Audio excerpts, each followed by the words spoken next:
So now I'm going to invite the panel on compassion leadership. And with us in this panel today, we have a very nice, varied set of guests. First of all, Professor Raghunath has just been hired across the street at ISB to teach a course on happiness.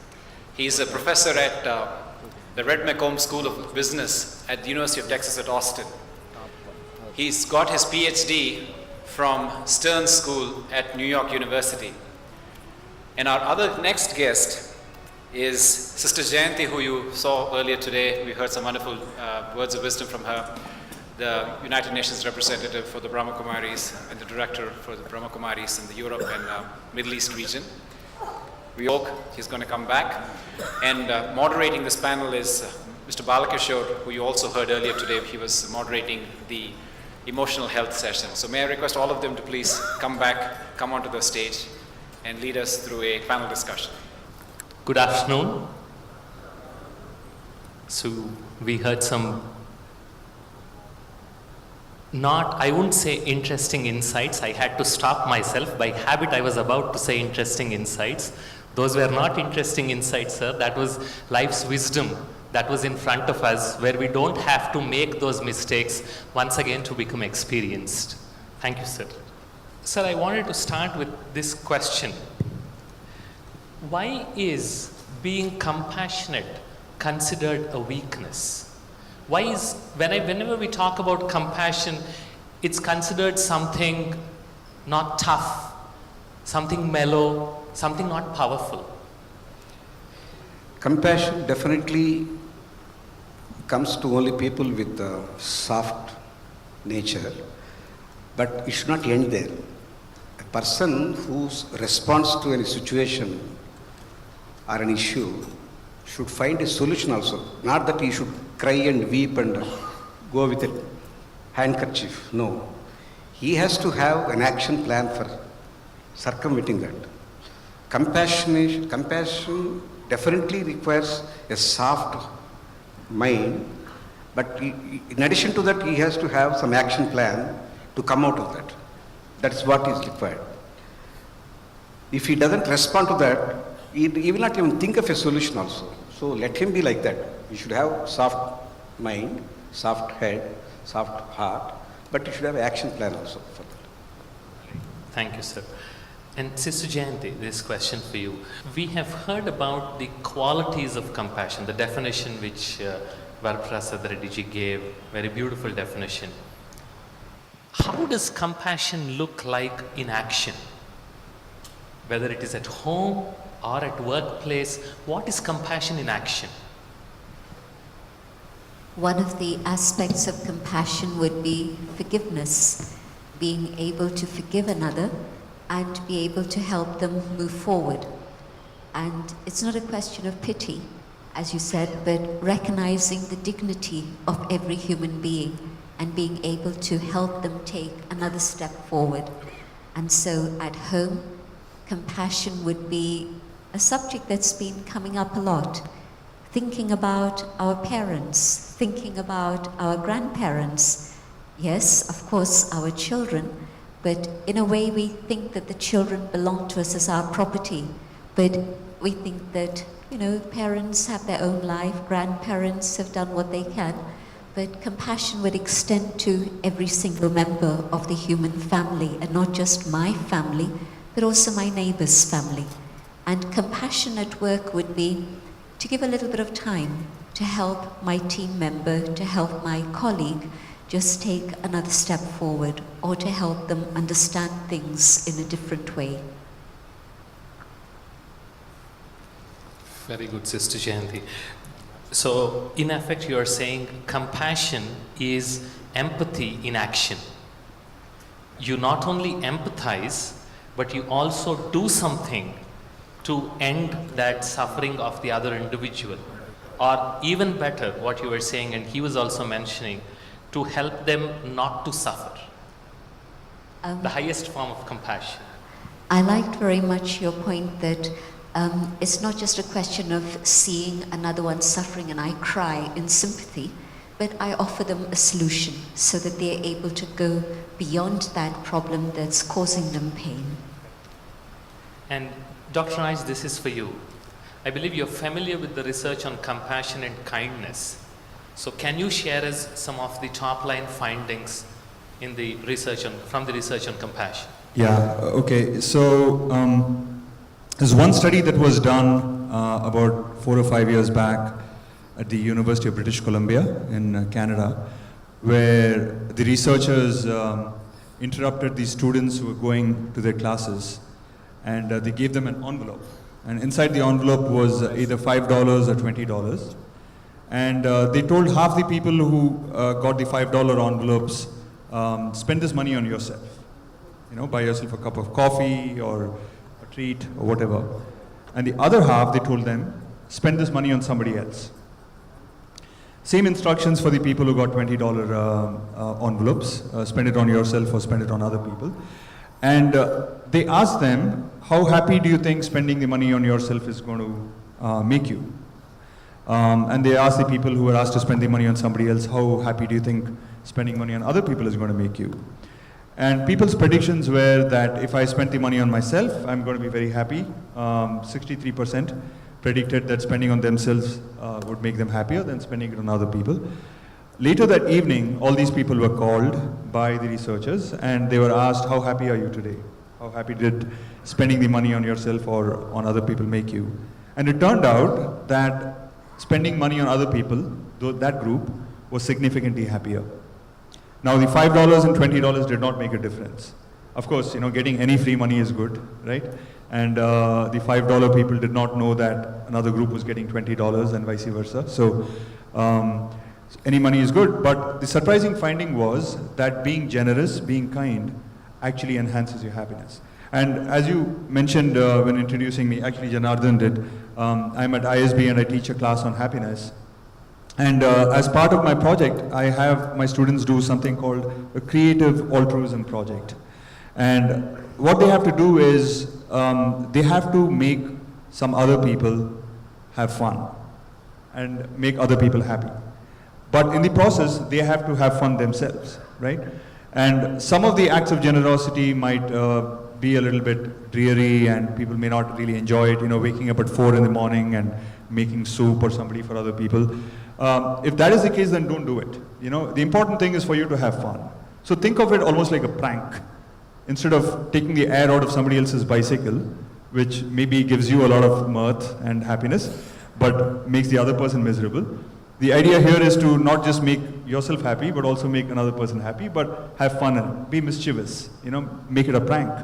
And when people do that, they discover for themselves how happy it makes them feel from personal experience. So back in Austin, where I teach, I sometimes have these students, you know, they come up with these project ideas themselves. They go into a nightclub, right? Which you wouldn't think of as, you know, as a context in which people can express compassion, but all these people are there and some of them are drunk at 2 a.m. in the morning and some of them are going to have a hangover next day. And this group that practices this creative altruism project buys everybody there a bottle of water, right? And gives it to everybody. And it's a great act because these people are probably going to be hungover next day. The best thing for them to do is drink water, but they don't know it themselves, or they're too tired or too in the moment and dancing and they don't realize it. But getting that bottle of water lowers their chance of getting a hangover. But the important thing is the students who buy them the bottle of water, they feel so happy, you know, and to see that warmth. And part of the reason why they feel happy is because of the reciprocity that they get from the people that they've been generous to, right? That's a big reason why there's a boost in happiness. So those are the two top line findings I would say, is that people don't have an intuition that being generous and being kind actually enhances your happiness. People think that being self-centered enhances your happiness. That's one erroneous notion. And the reality is, this is the second top line finding, that being generous and kind actually enhances your happiness a lot.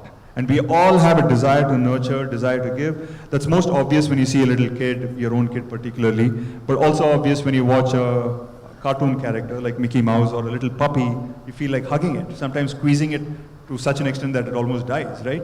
And researchers have a term for it called cute aggression. So we see that we have a need to nurture, but we don't realize how deep it is. And nurturing it, like any other muscle, will build it over time. And then you'll be naturally, spontaneously empathetic. and then the action that follows and compassion will follow, I think.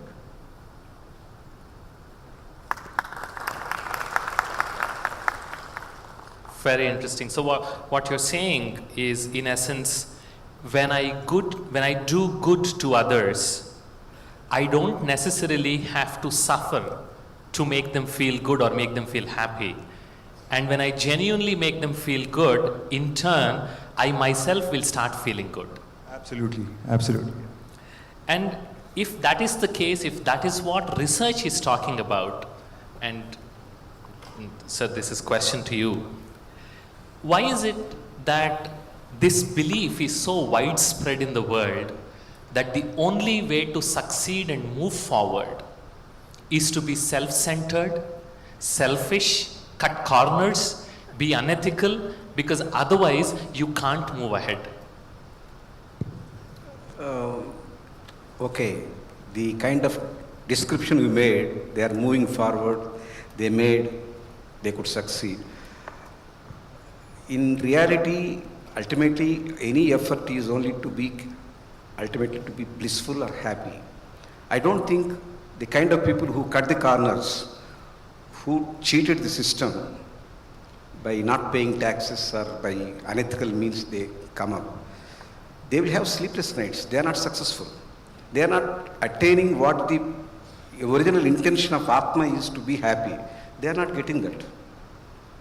It may be for us to see, yes, he is progressing economically, but internally we know that he is not happy man. He is living a miserable life. In an air-conditioned room, he will be sweating, worried about income tax rate. In an air-conditioned room, he will not be able to sleep. A person living in a hut can sleep well because he is stress-free, his heart is pure, his mind is not having any aberrated thinkings. But this fellow will be suffering.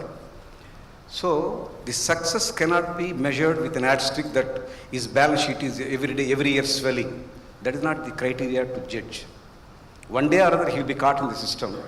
Then nobody talks about that part. Only we are seeing his raising graph only on monetary terms. But otherwise, his image is poor. He himself is suffering. He is not leading a good family life. He is not having any respect in the society. We know many successful people are not admired. In fact, we all curse them. At the cost of society, they are going up. We all know that. So it is not a great success.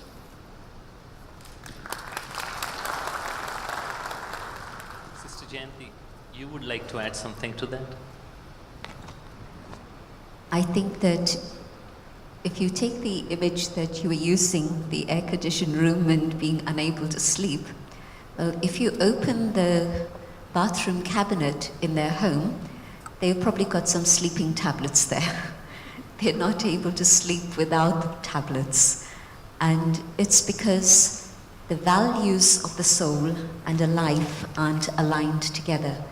And if I'm living life according to my own values, then I feel comfortable and at peace. I'm at peace with myself, and so happiness can come as a result of that. And if my own conscience is biting me, whether I'm caught by the system or not, but my own conscience will rebel and say things are not right. And so yes, then I can't sleep peacefully at night. Very important. And sir, you have been a leader all your life. Can you tell us what are some of the qualities of a compassionate leader? At the organizational level, we understand when at the family level being compassionate is to your own people, but at the organizational level, how is it that you were able to create that feeling, that sense? So what did you do to make it happen? Sir, I was talking before this session. In the organization, we never felt that it is, I am the top man there and they are all working for me. We treated all of them as family members. Shantha Kutumbam. I told it is not Shantha Private Limited. Shantha Kutumbam. So everybody is a member of the family and everybody was given a feeling that they are working for themselves. They are not working for me. They are not working for anybody. They the idea of being together and we are all part of the same system has given them an idea that we are working for themselves. With pride, they work for themselves. And they have shared all the benefits. They have shared the grievance also. Suppose there is a setback. They all felt bad. If there is some success, they all enjoyed it. So by being like that, I think we attained that philosophy, we are all working for ourselves, we are a family, we are working for the nation.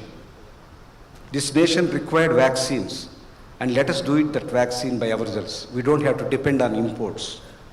Our children, every child should get this vaccine by making it affordable. Earlier, only rich people and famous people used to get this vaccine. But today, the vaccination has gone to crores.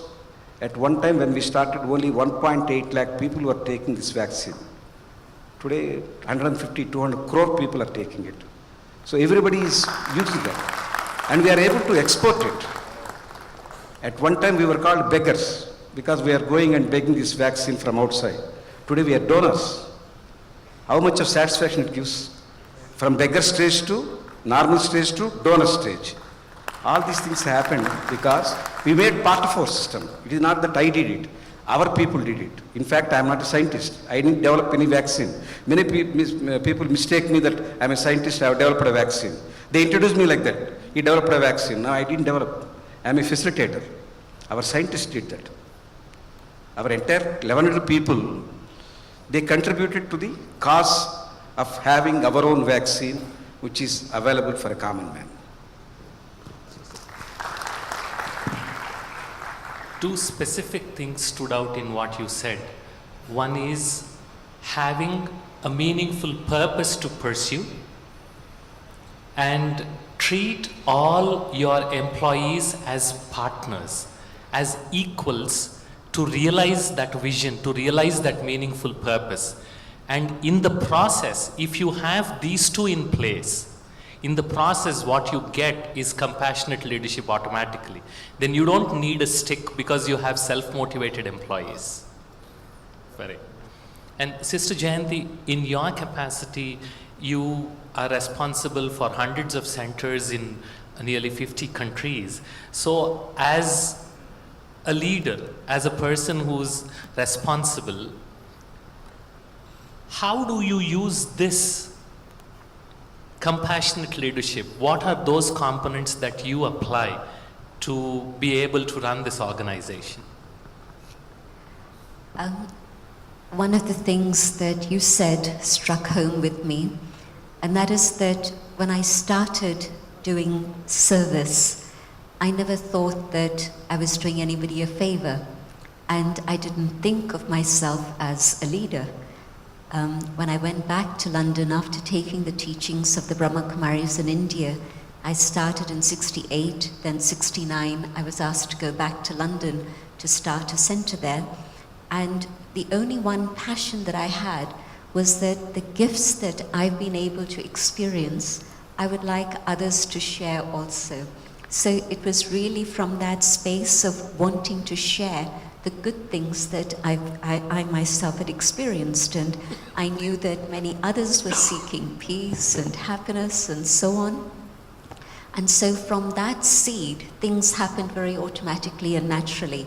And I was very, very fortunate that the mentor that I have had, and she's still around, and she's now almost 99, but she still continues with her companionship and mentoring, Daddy Janki. So she was constantly helping me understand what is compassion, what is it like to have a generous heart and be able to not just move forward yourself, but in your moving forward, you help others move forward too. And I loved your distinctions between leader and boss. That was excellent. And I was thinking that, to lead means to show the way. And so this is the way to peace, this is the way to happiness, and all you have to do is show the way. And others who are interested are also going to follow and move in the same direction. And so it's happened very, very organically that centers have spread across Europe and the Middle East and the rest of the world. But it's because there's something that people want, they need. and here it's available and you're able to offer it and say, hey, come, have a look at this, and maybe this is something that's going to be helpful for you. And so if you think, I want to be a leader, I don't think you can ever be one. But if you think there's something I can share with others, then they automatically gravitate, and suddenly you find yourself in a role that you never expected, where people want something and you're able to provide them, but they're also then giving back a lot of love and respect to you and blessings. In the earlier session we were hearing about winning the hearts of others and winning blessings. Well, that's what happens. So you beautifully talked about, again, bringing us back to the theme of Spirit Summit. Compassion is not about doing. It's more about being, then the doing automatically follows. And this is a question from the audience, very interesting question. If the intended recipient doesn't welcome your compassion, doesn't that demotivate you to show it to others? How to overcome this, Raj? Hello, yeah. So it is a good question. Earlier I talked about the research showing that having fun in the process is very important. Another thing that's also been shown to be very important is seeing impact of your generosity. And I imagine that for somebody like Sister Jayanti or somebody like Dr. Reddy, it may be less important because they are oozing so much generosity and kindness that it more or less doesn't matter what the impact is on the others. But for most of us, so there's this one study which was done where, again, people were given a gift card for Starbucks, and they were told, either spend it on yourself or spend it on other people. And among the people who were asked to spend it on others, they were told that when you give the gift card to another person and ask them to use it on themselves, you shouldn't be there, right? So you can't see the impact that your generosity has created. For another group, they were told that you have to be there, okay? And you have to see what happens. And it turns out that, again, that the people who gave the gifts to other people, regardless of whether they were there or they were not there, were happier than the people who used it on themselves. Again, a replication of what I talked about earlier. But among those two groups that were generous, the group that was present and saw the impact were happier than the group that was not present. So for most of us, it is very important to see that reciprocity, to see that happiness in the other people, etc. But I think there comes a point where if this generosity and kindness is so automatic, that what really matters at the end is your intention. And what the consequences of those intentions are start mattering less and less. Of course, as an intelligent person, you record those consequences and you tweak the way in which you enact your generosity a little bit differently, because if the feedback is that the other person doesn't appreciate it. So for example, if I really want to pay for a dinner and I feel like I want to be generous, and somebody else says, before I even have the opportunity to pay up, they've already paid for it, right? I may for a moment be a little bit taken aback, and I may not show this gratitude or this thankfulness at that point. Doesn't mean that internally I'm thankful, but from that person's perspective, it might look like I haven't really appreciated it. And I think as a perpetrator of generosity, it's very important to understand where other people are coming from. And I think encompassing that is the real act of generosity, not just my intention to be generous, but also kind of assessing where is the other person in this relationship. And so getting the feedback that the other person is not perhaps benefiting as much or not being as thankful, I think is feedback to you that maybe you need to tweak around how you've enacted the generosity. I hope I'm making sense. Yeah? Okay. Yeah. Thanks, Raj. And each one of these, I'll allow them to clap. Go ahead. Thank you. So each one of these topics, as you've seen both in the morning as well as in the afternoon, they deserve a lot more time, maybe an order of magnitude more than what we are able to offer a glimpse or a taste of these. We have a couple of other things lined up in the session, so I don't think I'll be able to ask any more questions as a part of the panel. And we have something very interesting from Raj. He's going to do a creative exercise with all of us to understand little more about what compassion means. Over to you, Raj. So, sometime back you asked this question to Dr. Reddy and to Sister Jayanti about the fact that we seem to be surrounded by an environment in which people are not as compassionate as they could be. I think that is true, and I think that there's a lot of research now showing that materialism, the pursuit of materialistic things, which are extrinsic, money, fame, power, buildings, and so on, actually erodes the ability to be compassionate. So people could start out being very compassionate, and here's the other really interesting finding that's coming out is that the people who end up being very successful in life are the people who are more compassionate. And this is something that you may not have predicted. Okay? And there's a very, very good book on this topic called Give and Take by Adam Grant, who is a professor at Wharton. And what he's found is that givers are the most successful people in the world. It's not the takers. It's not even the matchers. Matchers are people who are very strategic in their giving. It's the givers who have the big heart. But givers are also the bottom of the rung. So you have to be smart in giving. And so you can't be completely selfless to such an extent that people use you as a doormat. You have to be giving not in a strategic way, but giving in a way that he calls otherish givers.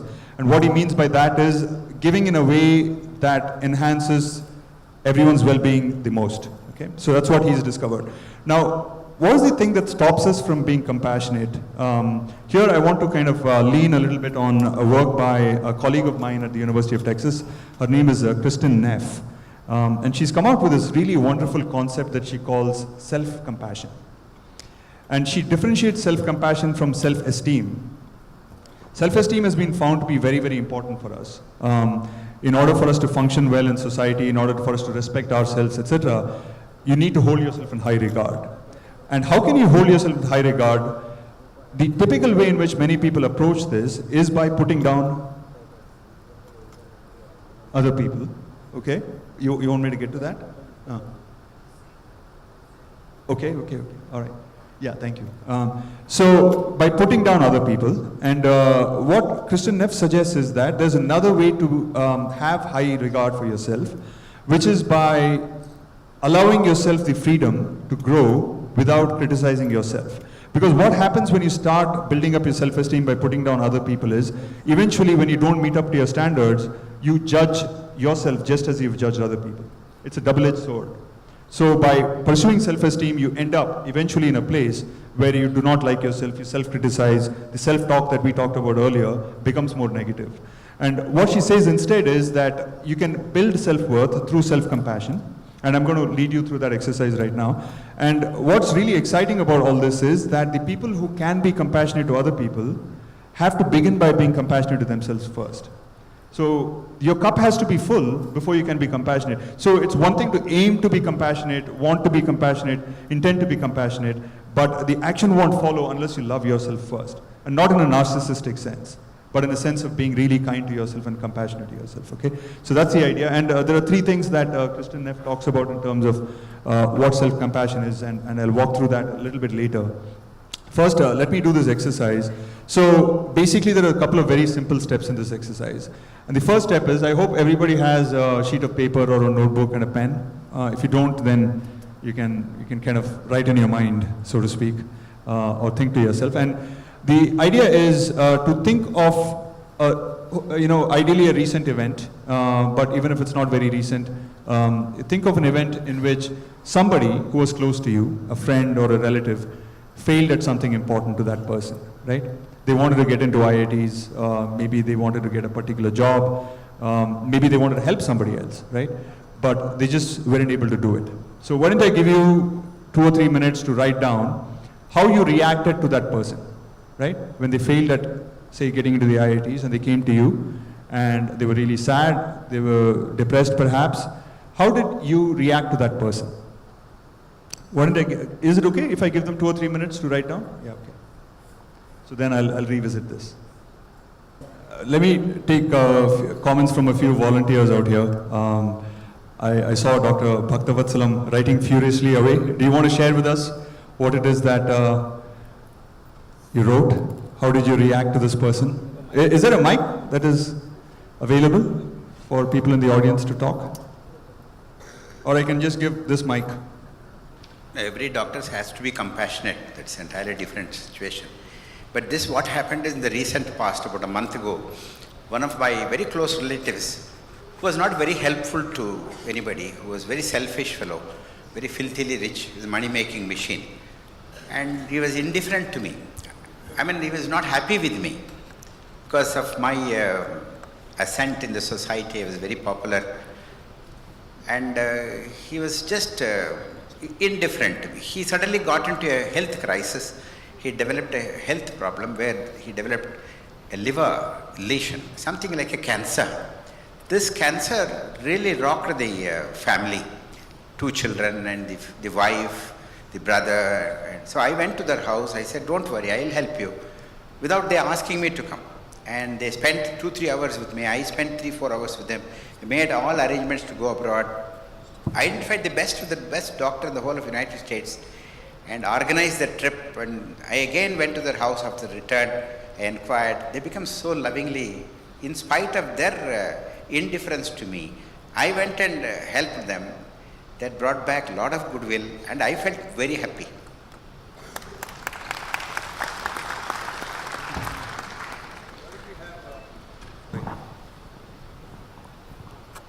Why don't we have somebody else who wants to share with us?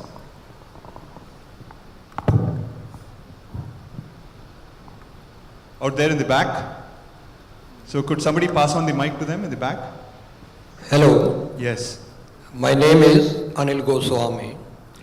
My understanding of your question is somebody from IIT couldn't make it and then he came to you and he was very sad. Is it right? That's right. How did you react to that person? So I will motivate the boy and the parents. I will tell him, you see the Microsoft head Bill Gates, he was only a dropout. And C.V. Raman, many scientists, they were not from IIT. There are many other prestigious institutes, even he get into that, even then he can progress. The persistence is the best policy. He should go on working hard and maybe he remains better than even IIT man. Thank you. Very good. Very good. Okay, very good. Now, what I would like you to do is take a couple of minutes to think about a failure that you yourself had, right? Maybe you wanted to get into IIT, although looking at the crowd, I guess you guys have passed that age. But maybe it happened a long time back that you wanted to get into IIT and you weren't able to. Or maybe it was another failure just recently that maybe you didn't get promoted, right? Or maybe it was an opportunity to help somebody and you just were tired, or maybe you were self-centered and you weren't there, you weren't available for this person to help this person out. How did you treat yourself? That's the question, right? What was your reaction to your own failure? So perhaps we don't need to give you 2 minutes to write it all down, but if there's somebody who wants to volunteer and tell us how you treated yourself. What was the tone you used for yourself? And in particular, was it different from the tone and the content of how you responded to the other person? Can we have a couple of volunteers for this? If I myself fail, how I would react? Right. So, so Churchill, we know, he was invited at Oxford University, so after Second World War. So only one line he spoke, persistence. Try again. Even you fail once, you try again. Even you fail second time, try. Never lose heart, try again. This is what I will apply on myself. Okay, very good. Does anybody else want to volunteer? There's a gentleman out there on the left. Yeah, first of all, definitely I'll feel disappointed in myself. That's like the most obvious reaction. Okay. And depends, like if it's a big thing, 1 day, 2 days, maybe I'll get upset. But then after some time, I have to let go of it because I can't be sad at myself for too long. So I'll let go of it. That's Very it. good. Very good. Okay. So maybe this is a slightly evolved crowd, and maybe to some extent, in how you guys have expressed it, there's already some of what I wanted to point out here, which Kristen Neff, that I mentioned some time back, has found in a lot of her research. What she's found is there's a big difference in how compassionate we are to other people when they fail versus how compassionate we are to ourselves when we fail. And what she's found is that the tone we use when we fail ourselves is more negative, more self-critical, more judgmental, and more of the type that puts ourselves down. So there is a negative mental chatter that goes on in the back of your mind. You're not going to make it, you're not worth it, you're a failure in life. Whereas when somebody else approaches us, particularly if it's a good friend, and particularly when we are feeling good about our own life, right? Not in a, again, narcissistic way, but just feeling that our life is happy and we are content, then it turns out that we end up being much more supportive. So I'll give you the example of a son who comes to his father and he says that I failed and I'm not going to succeed in life because I wasn't able to get in Stanford. And the idea is that you can imagine two fathers. One father who says that, yeah, you've really failed, right? Very similar to what Dr. Reddy was saying about parents extracting and wanting their sons to get into the IITs and the IIMs and go to the US. That kind of a parent, very critical, who agrees with his son that you failed and you're going to be a failure. Or you can imagine as a father who puts a hand around the son and says, okay, let's examine what exactly happened. Why did you fail? Or why do you think you failed? And what does this really mean for you, right? And is it really a failure? Or is it the end of the road? Or is it one of the stumbling blocks that you can overcome and use this as a lesson to learn something valuable and move ahead in life? And there's a very different energy to each of these two interactions, right? The second one, the father is being compassionate and not critical. In the first one, the father is being very critical, okay? It turns out that when we are reacting to somebody else's failure, particularly if it's a good friend, then we are very compassionate, but we are not very compassionate to ourselves, okay? So this is what self-compassion is to treat yourself as a good friend, right? Treat yourself as somebody that has approached you and you've had a failure happen in your life. And imagine how a good friend of yours might react to this, or how you might react to somebody else if they had their failure, and do that to yourself. And oftentimes we forget that, right? And we are much harsher on ourselves than we are on other people. So Christian Neff talks about three components of self-compassion that were there on the screen. One of them is self-kindness, which is what we have just talked about. Be kind to other people be kind to yourself like you would be to other people. The second aspect of self-compassion is something she calls common humanity. And the idea is to understand that life is tough for everybody. You're not singled out. You're not somebody that somehow the universe has picked out to target, right? Life is tough for everybody. And to understand that whatever you're going through right now is the story of humanity. It's what it means to be alive, what it means to have a life, that everybody is going to go through ups and downs, and this is just your share. You're not being singled out. So you don't become excessively me-centered in viewing or interpreting this negative event in your life. That's common humanity. And the third aspect, which is mindfulness, which of course, to this crowd, it's not an alien concept, but it's very interesting to think about this idea that focusing on the fact that you're feeling negative and understanding and getting in touch with that negativity, rather than denying it, rather than brushing it under the carpet, rather than coming up with this oscillating negative criticism and positive stories about yourself, but just being in touch with how does it feel to have failed, right? At the level of your sensory experiences. How's your heart beating? How does your stomach feel? What is your mind thinking? And not trying to run away from it, not trying to deny it, but at the same time, not over-identifying with it, right? That's also very important. So just being aware of what's going on in a kind fashion, non-judgmental fashion. So that's what is the third component, which is mindfulness. And what she says is, in her research, what she finds is that this practice of self-compassion is actually a very critical determinant of future success. It's not the people who put down themselves who end up succeeding later on. It's the people who are compassionate to themselves who end up succeeding later on. Okay? Two things that I want to very quickly mention about self-compassion, and I think that somebody else is going to lead a compassion exercise or meditation right after this. But very quickly, I wanted to point out two things self-compassion is not. Self-compassion is not self-pity. It's not the idea that you tell yourself that, oh me, poor me, it only happens to me, I need to be nice to myself because I'm being singled out, life is being unfair to me. No, it's not that. It's an understanding that these failures happen to everybody and that you are not being singled out in fact. So it's in many ways the opposite of self-pity. It's also not self-indulgence. It's not telling yourself that, from now on you can do whatever you want. You can eat as many, bottles of ice cream, tubs of ice cream, and just lay down on the couch and do nothing. It's not that either. You can only be self-compassionate, Kristen F. says, if you treat yourself in high regard, that you want the best outcomes for you. You want to lead a healthy life, not just physically, but also mentally. And so you don't permit yourself these indulgences that are actually unhealthy. Okay? So it's very important to differentiate it between these two, because oftentimes you can get entangled in the idea that self-compassion is either self-pity or indulgence. Okay? Thank you very much. Really appreciate it.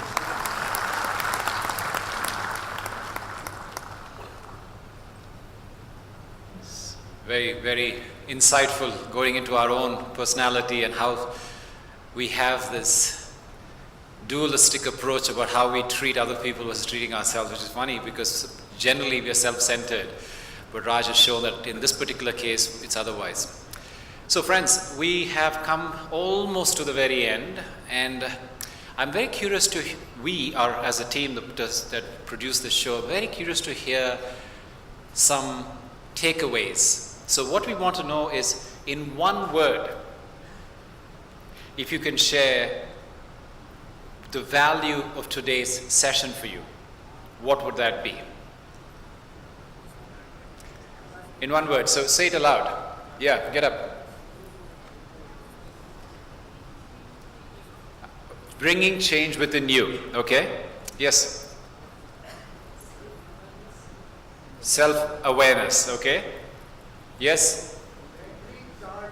Your battery is charged, very good, okay? You accept me, thank you. You're motivated, okay? The journey of who I am has begun. Yes, ma'am. Say it aloud. You want to be human, great, okay. I can't hear you. Thought-provoking. I can't hear you. You have to come forward. How to?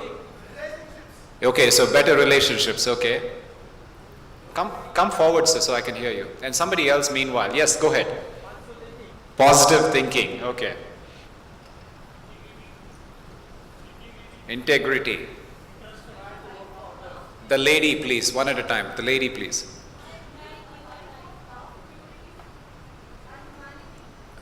Humanity and? Love, purity, and humanity. Very good. Sir.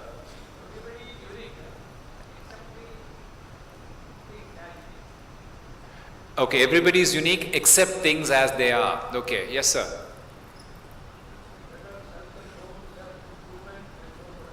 I can't hear you. You have to come forward. Those of you at the back, yes, sir. Inspire to work for others. Very nice. Yes.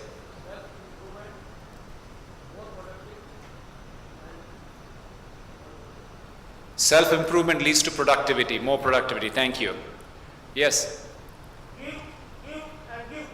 Give and give. Wonderful. Yes, sir.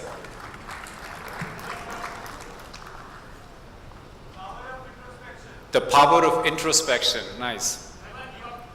Never ever give up. Great. How to live peacefully. Yes, next to him. Change starts from within you. Great. Very nice. I am right, you are also right, but we are different. Okay, good. Okay, that's good. So yes, ma'am, last one. Radiate positive vibes. Okay, fantastic. Very nice. So we get the general trend. There's a lot of great takeaways, and I think we'll move on with the next thing. So what I would ask is, we have a closing meditation to send us off on a very peaceful, happy, introspective, deeply self-realized note. So I'm going to request Sister Jayanti, who you've seen up on the stage a few times today, for her to come and lead us through a closing meditation. If she has any comments as well, we'd love to hear from her. There are beautiful ideas that have been expressed here on the platform, but also we heard beautiful thoughts expressed here in the gathering. And so, keeping all those in our awareness, let's go on a journey within.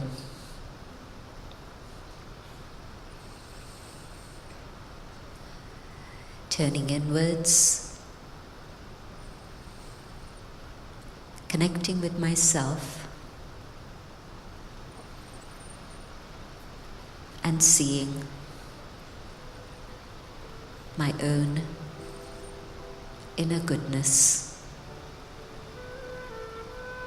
my own core values,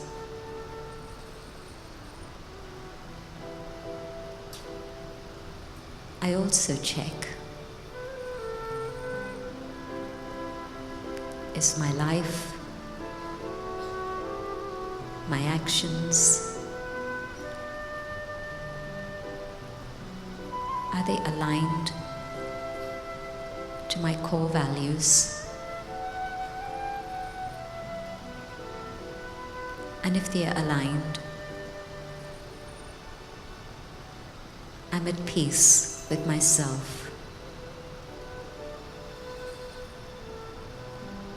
I'm able to value myself, respect myself,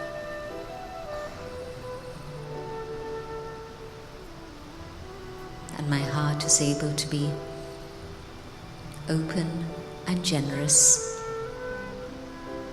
and I can extend that respect and value to all others around me.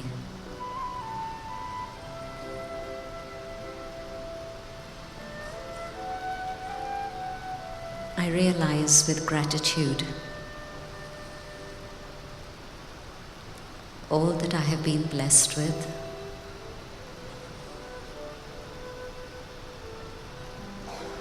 I also appreciate that when I have made mistakes in my own life,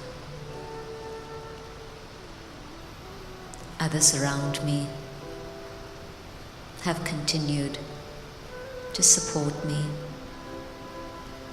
help me, and carry me up to the next stage. With gratitude and appreciation, my heart grows bigger, and I can be generous. And in this generosity of spirit emerges compassion, that which I have received. I now know how much that has given me and helped me, and now with love I wish to extend that to others around me. And I share all the treasures that I have been given so that others may benefit too.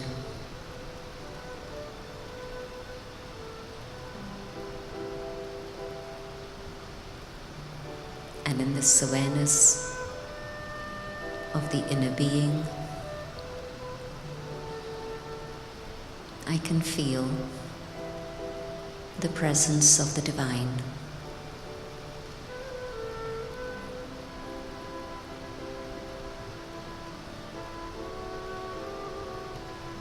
And from the Almighty, the divine,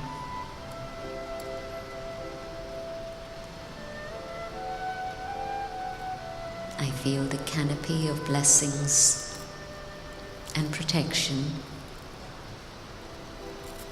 above all of us.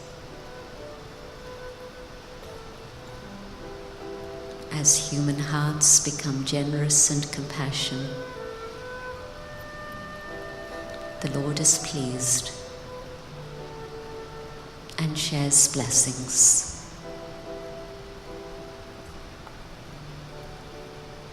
And compassion grows even more.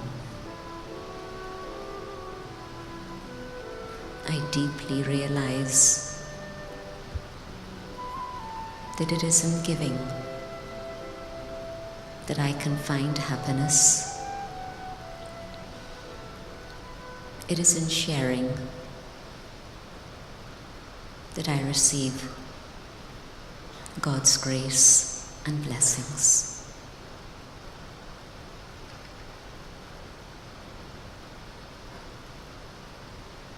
I carry away this determined thought that all the gifts I have received are to be shared.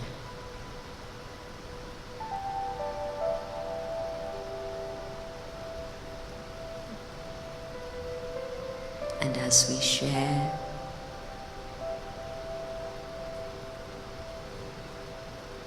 the world is transformed. Light enters this world of ours, and darkness is banished, so that all people live together as one family.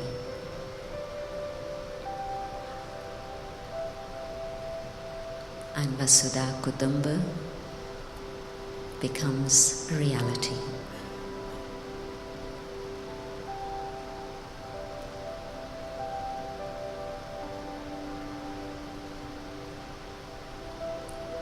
Om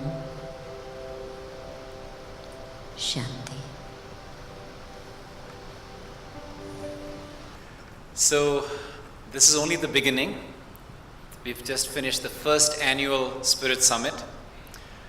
Many more to come. We are waiting to be inspired where and when it will happen. And with that, we bring it to a closure. Thank you very much for being with us and being part of our family, and we continue this journey. Have a good day. Om Shanti.